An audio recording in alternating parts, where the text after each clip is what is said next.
एक राज्य में चुनाव होते हैं। उस राज्य में 70 असेंबली सीटों में से 57 सीट्स यानी कि 57 सीटों पर अधिकार एक पार्टी का होता है और वह हुकूमत बनाती है, यानी कि सत्ता में आती है। लेकिन यकायक इस सरकार को डर लगता है पत्रकारों से। जी हाँ, सरकार को डर है पत्रकारों से, क्योंकि पत्रकारों के ऊपर आए दिन या तो हमले होते हैं और या उनके ऊपर सरकार की तरफ से राजद्रोह का आरोप लगाकर उनके ऊपर मुकदमा दायर कर दिया जाता है। तो ऐसी क्या वजह है कि एक सत्ताधारी पार्टी, और वो भी छोटा मोटा बहुमत नहीं, एक बहुत बड़ा बहुमत लेके जिसने सरकार बनाई है, उसे डर है पत्रकारों से कि ये सरकार को गिरा देंगे। पहली बात तो ऐसी कौन सी कैलकुलेशन होती है या ऐसी कौन सी मैथमेटिक्स है जिसके आधार पर ये सरकार इतनी डरी हुई है, या यूं कहें कि शायद सरकार को चलाने वाले डर रहे हैं। क्या कोई ऐसी डील है, क्या कोई ऐसे राज हैं जिसके खुलने से सरकार का कच्चा चिट्ठा लोगों के सामने आ जाएगा? और या तो यूं कहें कि सरकार को अपने ही मंत्रियों और अपने ही विधायकों के ऊपर अब भरोसा नहीं रहा। जी हां, हम बात कर रहे हैं उत्तराखंड की मिस फायर के इस नए एपिसोड में। आप सबका बहुत बहुत स्वागत। तो चलिए बात करते हैं इसी सरकार की, जिस सरकार को डर है राजद्रोह का, जिस सरकार को डर है कि कुछ लोग उसकी सरकार को गिरा देंगे। तो देखें कि ये सरकार ने अब तक उत्तराखंड में ऐसे कौन से काम किए हैं जिसके लिए उसकी सराहना की जाए। तो बात करते हैं उत्तराखंड की बदहाली की, उत्तराखंड की गिरती हुई स्वास्थ्य सेवाओं की।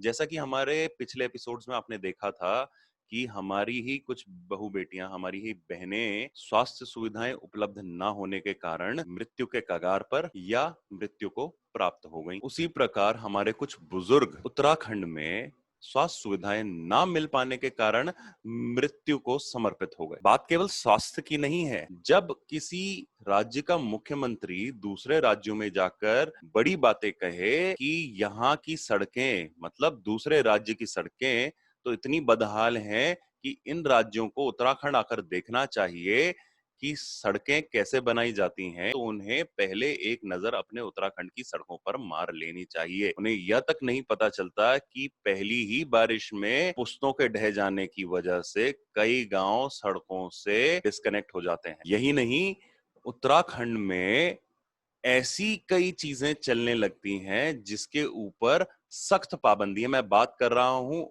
औली में होने वाली 200 करोड़ की शादी की। जी हाँ, कैसे ऐसी सरकार जो अपने खिलाफ लोगों के बोलने को राजद्रोह मानती है, कैसे आंखें बंद करके बैठती है जब बड़े बड़े लोग बहुत बड़ा पैसा लेकर उन क्षेत्रों में चले जाते हैं जिन्हें प्रिजर्व करने की घोषणाएं की जा चुकी हैं, जिन्हें प्रिजर्व करने की जरूरत है, जहां के बुग्यालों को बचाने की जरूरत है, और नेचुरली इन जगहों को प्रोटेक्ट करने के लिए कई कानून भी बना दिए गए हैं। बात करते हैं उस सरकार की जो आंखें मूंद लेती है उत्तराखंड में शिक्षा व्यवस्था के ऊपर। उत्तराखंड में बदहाल शिक्षा व्यवस्था इस कदर है कि बच्चों को मजबूर होना पड़ा उन स्कूलों में पढ़ने के लिए या तो जिनमें दीवारें नहीं हैं, या जिनकी छत ढहने वाली है, या जो पूर्णतः क्षतिग्रस्त होने के कगार पर हैं। बात करते हैं उस सरकार की जिसकी आंखों के सामने एक एनआईटी का प्रस्ताव लाया गया, एक कैंपस बनाया गया जिसे टेम्पररी कैंपस कहते हैं। हालांकि टेम्पररी की बात करें तो उत्तराखंड आज भी टेम्पररी टेम्पररी के ऊपर पता नहीं कितनी जिंदगी जी रहा है। उत्तराखंड की राजधानी टेम्पररी, उत्तराखंड का एडमिनिस्ट्रेशन टेम्पररी, उत्तराखंड की स्वास्थ्य सुविधाएं टेम्पररी, और उत्तराखंड का एनआईटी भी टेम्पररी। एनआईटी की बात करें तो उत्तराखंड की यही सरकार जिसे राजद्रोह का डर है, उसे फिर हाई कोर्ट ने यह बोला है कि एनआईटी को सुरक्षित करने की पूरी सुविधाएं मुहैया कराई जाएं। अब एनआईटी की बात उठी है तो आपको यह भी बता दें कि उत्तराखंड के सुमाड़ी गांव में, जो श्रीनगर के पास है, वहां पर एनआईटी कैंपस बनाने की बात हुई। अब यहाँ पर दो दल बंट गए, एक सरकारी दल और एक राजनीतिक दल। राजनीतिक अन्य दल, और जो सरकारी दल हैं, सरकारी राजनीतिक दल हैं जो सरकार में हैं, उन्होंने कहीं ना कहीं इसमें रुकावटें डालने की कोशिश करी हैं अलग अलग बातों से। बहरहाल अगर हम उसको रुकावटें भी ना भी माने तो हम ये मान सकते हैं कि अभी तक पूर्णतः एनआईटी तैयार नहीं हुआ है। लेकिन इसी बीच में एक और दल उठा, यह दल सामाजिक दल था। इनका कहना है कि आप एनआईटी कहीं भी बनाएं, आप ये शिक्षण संस्था कहीं भी बनाएं, लेकिन उसकी सुरक्षा के पूरे इंतजाम करें।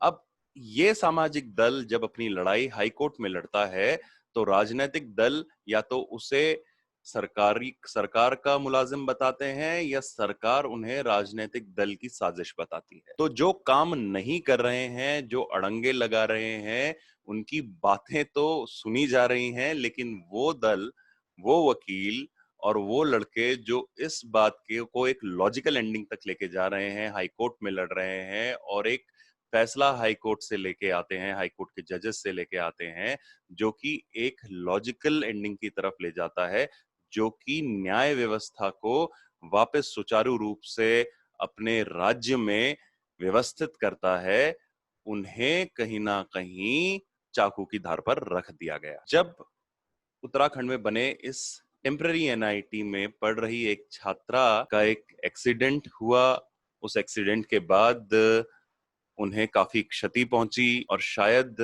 उन्हें टोटली वापस रिकवर होने में समय लगे। हमारी कामना है कि वो पूरी तरह से रिकवर हो पाए, लेकिन दुर्घटना बड़ी थी। इस पर उत्तराखंड सरकार ने उसके स्वास्थ्य की खर्च की बात तो करी, लेकिन उसके मुआवजे की बात नहीं करी। जब हमारी सरकार बाहर रह रहे उत्तराखंड के लोगों के बारे में बड़ा बड़ा बयान देती है, बड़ा बड़ा मुंह खोलती है, और अपने ही यहाँ बाहर से आए हुए विद्यार्थियों के बारे में, उनके न्याय व्यवस्था के बारे में, उनको उनको मिलने वाले न्याय के बारे में कुछ नहीं सोचती है, तो उस सरकार को राजद्रोह का डर नहीं, अपनी सरकार के गिरने का डर होना चाहिए। और या तो उसे होश में आना चाहिए कि वह किस तरह का प्रलाप कर रही है राज्य में, जब राज्य इस मुश्किल दौर से गुजर रहा है। हम बात कर रहे हैं उस सरकार की जो तब भी नहीं चेतती जब कोरोना का डर पूरे विश्व में फैला है। हमारे यहाँ के लड़के अलग अलग राज्यों से जब वापस अपने घर आए, कर्ज निकाल कर प्लेन से अपने घर आते हैं, क्योंकि बस में उन्हें कोरोना संक्रमित हो जाने का डर था। बसें भर के आ रही थी और वो भी बहुत कम चल रही। तो पहली फ्लाइट से जब ये लोग आए तो इन्हें किसी कैदी की भांति उठाकर होटल्स में या अपने चल रहे जीएमवीएन के गेस्ट हाउसेस में भर दिया गया। जी हाँ, ये वो लड़के हैं जिनकी 4-4 महीनों से, 5-5 महीनों से कोई तनख्वाह नहीं है। इन लड़कों को जब यहाँ बुलाया गया तो इनके ऊपर एडिशनल खर्च डाल दिया गया, ये कहते हुए कि ये प्लेन से आए हैं और ये अपना खर्चा दे सकते हैं। ये वह सरकार है जो इन लोगों के आंसुओं तक को देखना नहीं चाहती। ये वह सरकार है जो अपने यहाँ बने एक लेजेंडरी कॉलेज, महादेवी कन्या पाठशाला में हो रहे गबन से आंखें मूंद कर दूसरी ओर देखने लग जाती है। हम बात कर रहे हैं उस सरकार की जो आज भी अपने यहाँ होने वाले गैर कानूनी रूप से जंगल के सफाए और नदियों के खनन को रोकने में असमर्थ है, जो उत्तराखंड में फैल रहे माफिया की तरफ से आंखें मूंद कर बैठी है। ऐसी सरकार को राजद्रोह का डर नहीं, अपने खिलाफ होने वाली कई और साजिशों का भी डर होना चाहिए, क्योंकि जिन सांपों को ये सरकार पाल रही है, वे सांप कहीं ना कहीं इन सरकारों के नसों में अपना जहर जरूर छोड़ेंगे। अब रुख करते हैं एक और खबर का। ये खबर काफी बड़ी थी, मैं कहूंगा कि ये इतिहास है, ये हिस्ट्री मेकिंग है। जी हाँ, मैं बात कर रहा हूँ राम मंदिर की। मैं उत्तराखंड से आपको राम मंदिर की तरफ इसलिए लेके चल रहा हूँ क्योंकि एक नारा जरूर चला था उत्तराखंड में कि बच्चा बच्चा राम का, जन्म भूमि के काम का, और सवा सवा रुपए जमा होते थे राम मंदिर को बनाए जाने के नाम के। ये भावना उत्तराखंड में थी, केदार घाटी में थी। उस समय उत्तर प्रदेश का हिस्सा हम हुआ करते थे, लेकिन ये भावना घर घर में थी, जन जन में थी। तो यूपी में महापर्व राम जन्मभूमि के भूमि पूजन से शुरू हुआ। देखिए लोगों के अंदर कितना प्रेम है राम के नाम का, क्योंकि राम को केवल हम भगवान की तरह से नहीं देखते, राम को हम एक राजा के रूप में देखते हैं। एक ऐसा राजा जिसने नींव रखी व्यवस्था की, एक ऐसा राजा जिसने नींव रखी न्याय को जन जन तक पहुंचाने की, एक ऐसा राजा जिसने अपने जीवन को उतनी महत्ता ना देते हुए अपनी प्रजा के जीवन को सुंदर बनाने के लिए ऐसी व्यवस्थाएं करी कि लोग उसे जन जन का दाता मानने लगे, उसे भगवान मानने लगे। पुरुषोत्तम, पुरुषों में सबसे उत्तम बनकर लोगों के लिए एक उदाहरण प्रस्तुत किया। शायद राम मंदिर उसी इंस्टीट्यूट की एक नींव होगी। उत्तर प्रदेश में अगर हम बात करें ग्रेटर नोएडा वेस्ट की, तो नोएडा एक्सटेंशन में रक्षा अडेला नाम की एक सोसाइटी में भी इस पर्व को जोर शोर से मनाया गया। इस पर्व की तैयारी 5 तारीख नहीं, 4 तारीख नहीं, अपितु एकादशी से शुरू हो गई थी। एकादशी को इस सोसाइटी में लक्ष्मी नारायण की मूर्ति की स्थापना से हुई। लक्ष्मी नारायण की मूर्ति की स्थापना अद्भुत रही। कोरोना के इस दौर में लोगों ने प्रभु के पास अपना चढ़ावा, प्रभु के पास अपना सम्मान और प्रभु के पास अपनी भक्ति दिखाने के लिए बहुत धैर्य रखा। तो आज हमने बात करी है उत्तराखंड की, आज हमने बात करी है राम की। इन 2 हफ्तों में हम बहुत सारी ऐसी खबरों के ऊपर एनालिसिस करते रहे जो कि दिन ब दिन आती रहीं। जरूर हम उनका पूरा क्रक्स आपके सामने रखेंगे, उसका पूरा निचोड़ आपके सामने रखेंगे। उसमें अभी हमारी टीम थोड़ा और होमवर्क कर रही है, लेकिन मुझे जरूरी लगा कि आज आपके साथ हम उस दर्द को शेयर करें, उस खुशी को भी शेयर करें, उस सम्मान को भी शेयर करें जो कि उत्तराखंड की सरकार ने हमें दिया है। वह दर्द, राम जन्मभूमि के पूजन से होने वाली खुशी, उसका सुख, और राम जन्मभूमि में राम मंदिर के बनने की बात, उसका सम्मान।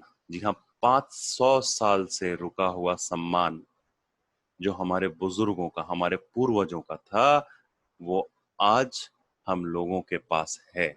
यह धरोहर है जिसे हमें आगे भी लेके चलना है।